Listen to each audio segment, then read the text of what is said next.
Hey everybody, it's Shaman Sister Sin, and you're listening to the Meditations and More podcast brought to you by littleshaman.org. That's me, the Little Shaman. Today I wanted to talk to you about mirroring in narcissistic relationships. This is extremely common in relationships of all types that involve pathologically narcissistic people, so I thought we could talk about it on the show today.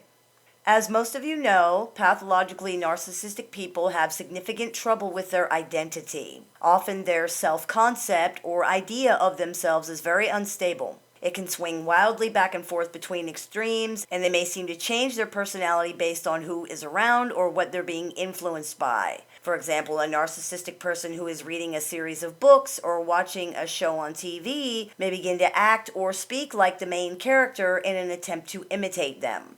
If they have a new circle of friends, they may very quickly adapt their likes, dislikes, interests, and even speech patterns to reflect the likes, dislikes, interests, and speech patterns of the people in the group, even if these things result in the narcissist becoming completely opposite of who they seemed to be before. A person who seems to be a devout vegetarian among one circle of people may suddenly reverse themselves and start eating meat if they enter into a new group of friends. A person who champions civil rights and equality may suddenly begin using racist stereotypes and slurs if they start dating a person who holds these types of views. They may begin dressing differently, listening to different music, or changing any number of things about themselves that most people consider to be pretty consistent about personality.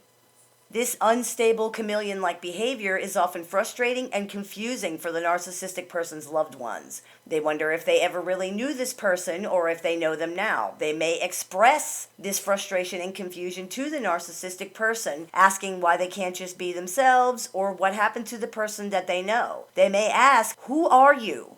This is a very good question, and it's one that pathologically narcissistic people often don't really have an answer to. If you feel like you don't really know this person anymore, you're probably not far off. The truth is, there is really no one to know.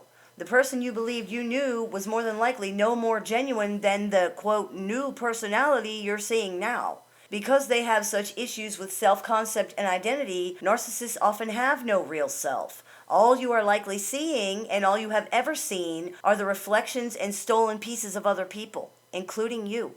One of the most common things people in romantic relationships with narcissists say is, "In the beginning, I could not believe how alike we were. We believed all the same things. We agreed on everything."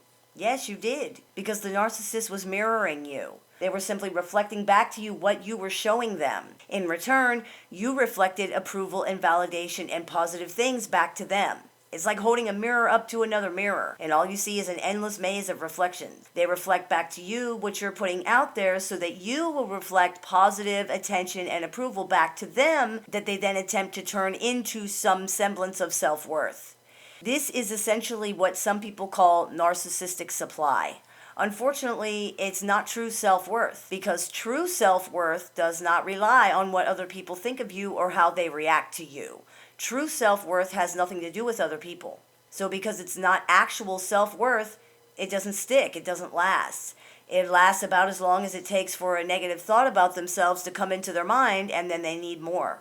Once what the person is reflecting back to the narcissist changes and is no longer quite so positive, or once the narcissist feels it has changed, the false sense of worth they were propping themselves up with evaporates. This is when you often see devaluation and even being discarded. Pathologically narcissistic people simply cannot handle this change in reflection. They can't face the reality of what they believe they are, and they believe they will be humiliated and rejected because of that. They believe they will be abandoned, and they often leave the situation first in order to make sure that that does not happen. Other narcissistic people may not leave the situation, but they abuse and punish the other person for the same exact reasons. They cannot handle the humiliation, rejection, and abandonment they believe will occur when they are no longer seen by the other person as perfect. Narcissistic people need to mirror others because they have no true sense of self. If they have nothing to mirror, they are often lost. They often have extreme difficulty reading other people's emotions and their own, so they really have nothing they can use as a reference point. When left to their own devices, they may misread other people's emotions very badly, projecting and inferring all manner of emotional states onto other people that have nothing to do with reality or anything that has actually happened. They also seem to have trouble understanding anything other than rudimentary basic emotions. These would be emotions like fear, anger, sadness. When asked how other people might be feeling, the answers are often very, very general and non-specific, like the way a little kid would answer: bad, sad, mad, happy. It's usually the same when they're asked how they feel. They may have no insight at all into how they truly feel or why they feel that way. Now, pathologically narcissistic people may sometimes use language that indicates they have a more complex emotional understanding, but when asked to describe or define these things, they're often unable to do so. As with so many other things they say, it's as if they heard it somewhere in the same context and are simply using it without understanding what it means. And they may very well be doing exactly that. If pressed, they may even look the word up and simply repeat the definition as it's written. If you ask them to translate the definition into their own words, again, they're often unable to do that. They are simply mirroring the language they have heard other people use in similar situations. Children learn by mirroring adults. Through the fullness of time, with appropriate caregiver modeling and the development of insight, among other key components of self-reflection and maturity, they learn why they're doing the things they're doing, why they're feeling the things that they are feeling. It seems that for whatever reason, pathologically narcissistic individuals have been unable to do that. Their development has not progressed to that point. They are stuck simply mirroring to try and survive, because without the information reflected back from others to use as a guidepost, things become very difficult for narcissistic people. This is one of the reasons that the gray rock method can diffuse narcissistic rage. It's also one of the reasons it can provoke it. When you employ the gray rock method, you don't react. You don't reflect anything back to them. Therefore, you are giving the narcissistic person nothing to go on. There was a study done recently about how narcissists feel stress, where narcissistic people were told they were going to give a presentation to a group of human behavior experts.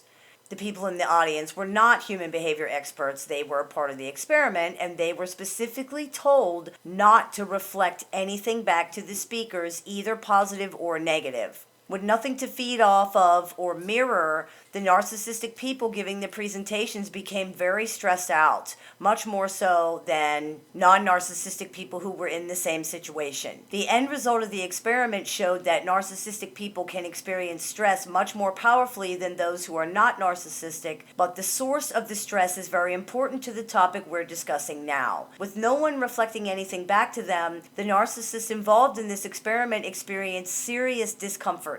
Since studies have also shown that people with high narcissism have much greater difficulty assessing both their own and other people's emotions, not reflecting anything to them at all leaves them with nowhere to go. This is why when you ask a narcissist an open-ended question or give them a choice and they are given no clues as to what the quote right thing might be, they often cannot answer you. They may avoid the question, deflect, invoke sarcasm, or otherwise dodge answering completely. You have asked an empty shell to make a decision or to answer, and with nothing to use to guide themselves, they cannot do so. Who am I? What makes me me? Where am I coming from? Why did I do that? How do I feel? These are all questions that pathologically narcissistic people may have nothing but the most basic answers for. Many may have no answers at all.